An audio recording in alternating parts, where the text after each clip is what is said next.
see these two bucket elevator for lead oxide and lead cylinders elevator, okay? The first one is CAM. The second one is a standard bucket for elevator in this lead battery market. Okay? Now I'd like to show you the thickness of each bucket. This is the CAM thickness bucket, and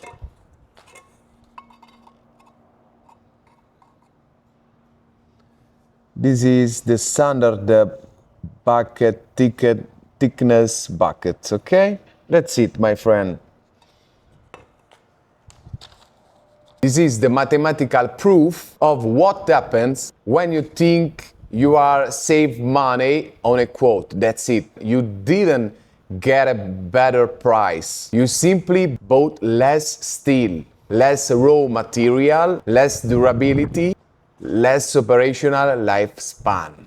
That's it. And if they cut thickness on a bucket, what do you think about the building of a ball mill and curing chamber, all conveyors and so on? And more important, are you really supposed to produce high quality lead batteries with cheap junk? In this industry, it's not just the equipment blows up, even other person.